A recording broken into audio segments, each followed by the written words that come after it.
In June of 2020, one of Germany's most prestigious companies made an announcement that shattered the foundation of European finance.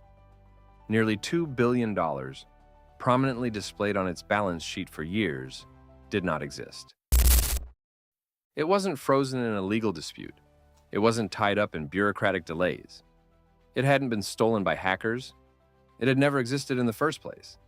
The company was Wirecard, and for over a decade, it had been lying to everyone. To understand how this happened, how a fraud of this magnitude could exist in one of the world's most regulated economies, we need to go back to the beginning. Back to when Wirecard was just another startup with big ambitions and even bigger lies. The rise. Wirecard was founded in 1999 in Munich, Germany, during the first dot-com boom. The internet was exploding. E-commerce was taking off, and companies that could process online payments were suddenly very valuable. Wirecard positioned itself as a payment processor. They claimed to handle transactions for airlines, online retailers, and gambling sites. The business model seemed straightforward. Whenever someone bought something online using a credit card, Wirecard would process that payment and take a small fee. Simple, legitimate, profitable. Or so it seemed. In the early years, Wirecard was small, unremarkable, just another tech company trying to compete in a crowded market. But in 2005, something changed. A man named Markus Braun joined the company as Chief Technology Officer. Within a year, he became Chief Executive Officer. Markus Braun was not your typical charismatic tech CEO. He wasn't flashy like Steve Jobs or eccentric like Elon Musk. He was quiet, methodical, almost boring. He had a doctorate in computer science from the Vienna University of Technology. He spoke in precise, measured sentences. He avoided the spotlight. But beneath that calm exterior was an ambition that knew no limits. Under Braun's leadership, Wirecard began to grow. Fast, suspiciously fast. Revenue climbed year after year. Profits doubled, then tripled. The stock price soared. Wirecard opened offices in Asia, particularly in Singapore and the Philippines, claiming massive growth in emerging markets. By 2010, Wirecard was no longer just another payment processor. It was being called Germany's answer to Silicon Valley, a homegrown tech champion, a symbol of German innovation in the digital age. Politicians loved it. Angela Merkel's government praised Wirecard as proof that Germany could compete with American tech giants. When Braun visited China, he was treated like a head of state. In 2018, Wirecard achieved something extraordinary. It was added to the DAX, Germany's most prestigious stock index. It replaced Commerzbank, a traditional bank that had been a cornerstone of German finance for over a century. Think about that for a moment. A payment processing company, barely 20 years old, had become more valuable than one of Germany's oldest banks. At its peak in 2019, Wirecard was worth over 24 billion euros. That's roughly $28 billion. Investors were ecstatic. Employees were proud. Germany was celebrating. But none of it was real. The cracks. When journalists started asking questions. The first signs that something was wrong appeared as early as 2008. A few financial analysts noticed something odd. Wirecard's reported profits didn't quite match its cash flow. The company claimed to be making huge amounts of money in Asia. But when analysts tried to verify those profits, the numbers didn't add up. But these were just whispers, concerns shared in private, nothing concrete. Then, in 2015, something more serious emerged. The Financial Times, one of the world's most respected financial newspapers, began investigating Wirecard. A journalist named Dan McCrum started digging into the company's Asian operations. What he found was troubling. Wirecard claimed to have partnerships with major companies across Asia. But when McCrum tried to verify these partnerships, he kept hitting dead ends. He found companies that didn't seem to exist, addresses that led to empty office buildings, financial statements that looked suspiciously similar to each other, as if they'd been copied and pasted. In 2016, the Financial Times published its first major investigation. The article raised serious questions about Wirecard's accounting practices and its claims of success in Asia. The response from Wirecard was swift and aggressive. The company didn't just deny the allegations, it attacked. Wirecard accused the Financial Times of market manipulation. They claimed that journalists were working with short sellers, investors betting that Wirecard's stock would fall. Wirecard hired expensive law firms. They filed complaints with regulators. They launched public relations campaigns, painting themselves as victims of a coordinated attack. And here's the most shocking part. German authorities believed them. In 2019, Germany's financial regulator, BaFin, did something almost unprecedented. They banned short selling of Wirecard stock. They launched an investigation not into Wirecard, but into the journalists and investors who were questioning the company. Think about that. The people asking questions were being investigated. The company with suspicious accounting was being protected. Why? Because Wirecard had become too important to fail. It was a national champion, a success story, a symbol of German innovation. Admitting that Wirecard might be a fraud would have been admitting that Germany's entire regulatory system had failed. So instead, they defended it. The auditors. How professionals missed a $2 billion lie. Every major company is required to have its financial statements audited by an independent accounting firm. The auditor's job is simple. Verify that the numbers are real. Wirecard's auditor was EY, formerly known as Ernst & Young, one of the Big Four accounting firms, one of the most trusted names in global finance. For years, EY signed off on Wirecard's financial statements. Year after year, they gave the company a clean bill of health. But how? How did one of the world's most prestigious accounting firms fail to notice that nearly $2 billion didn't exist? The answer lies in something called trustee accounts. Wirecard claimed that much of its cash was held in trust accounts in Asia, managed by third-party trustees. According to Wirecard, this was a normal part of doing business in certain markets. Regulators required payment processors to keep customer funds separate, so Wirecard used trustees to manage that money. On the surface, this explanation made sense. But here's the problem. EY never independently verified that the money was actually there. Instead, they relied on documents provided by Wirecard, letters from trustees confirming the account balances, bank statements showing the funds. But those documents were fake.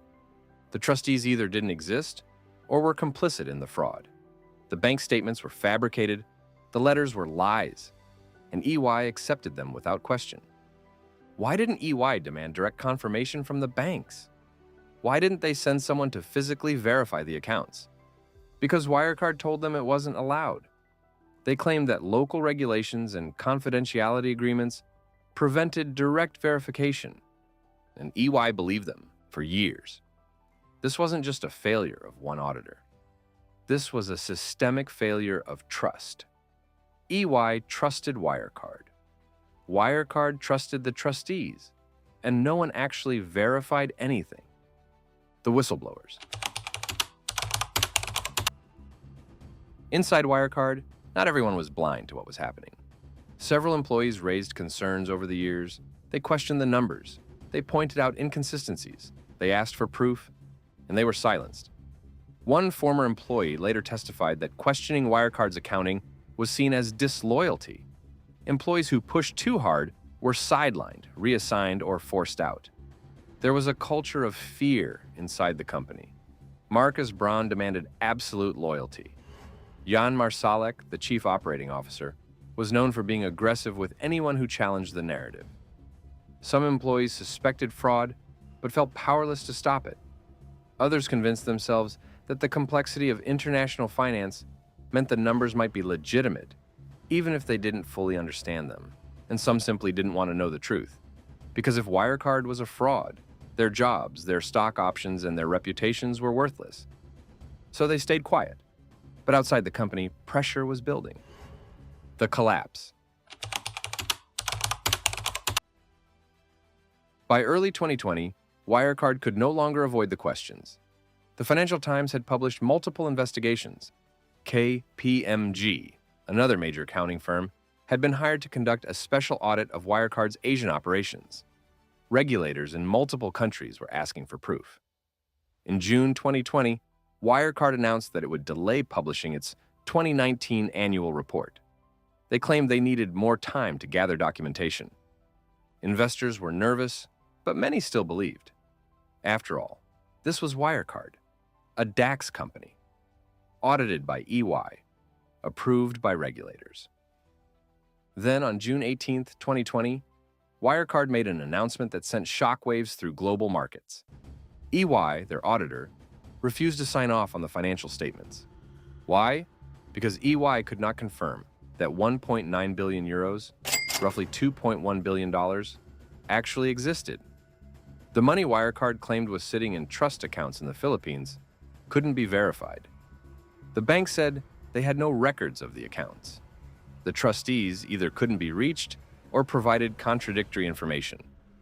Wirecard's stock began to fall. Then, on June 22nd, Wirecard admitted the truth. The money probably doesn't exist. Not probably missing. Not probably delayed.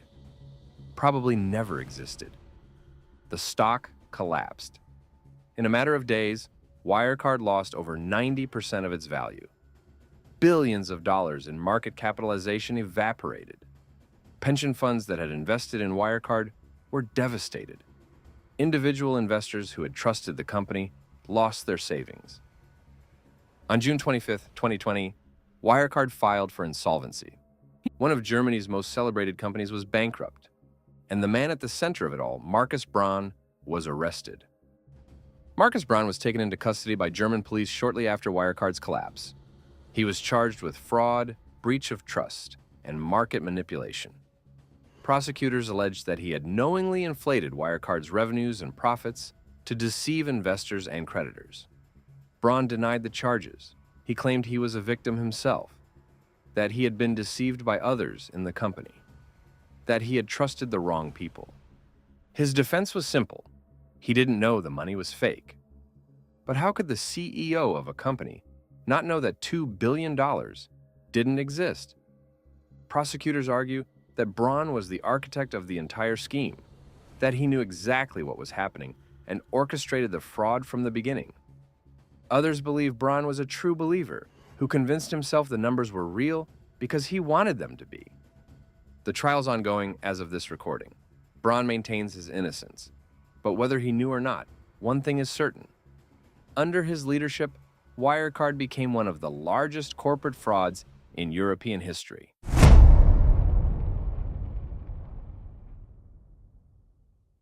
John Marsalek, the man who vanished.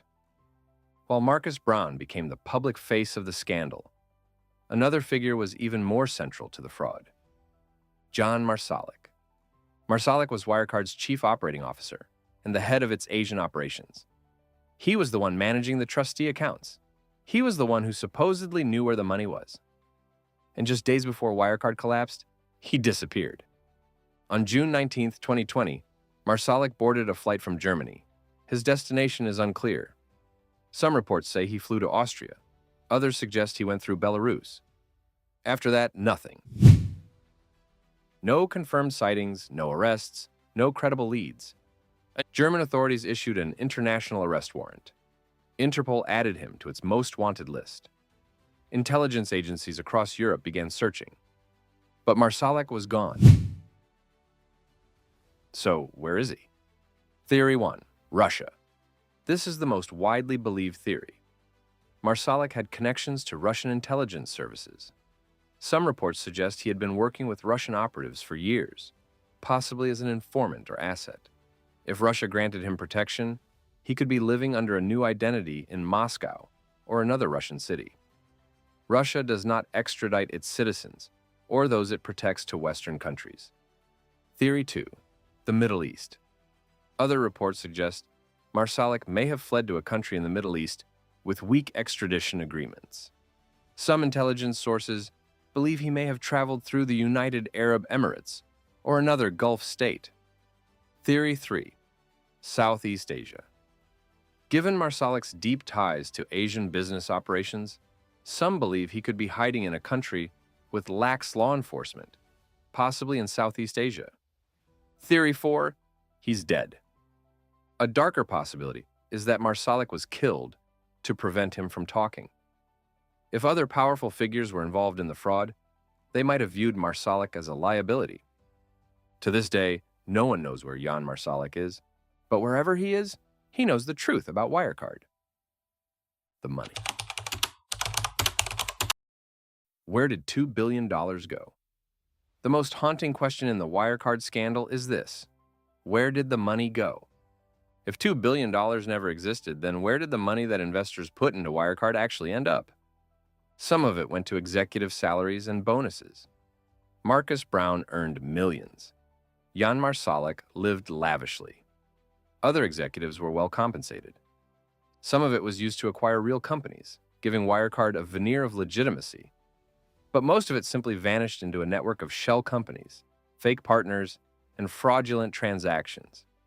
Investigators have traced money flowing through the Philippines, Singapore, Dubai, and other jurisdictions with weak financial oversight. But recovering it? Nearly impossible. Much of the money was moved through layers of corporate entities designed to obscure its origins.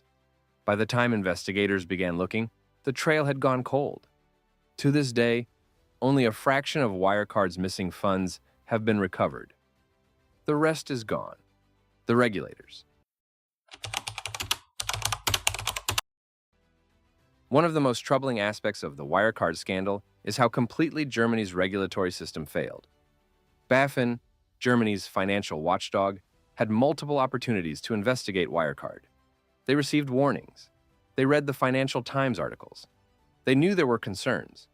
But instead of investigating Wirecard, they protected it. They banned short selling. They investigated the journalists. They publicly defended the company. Why? Several reasons.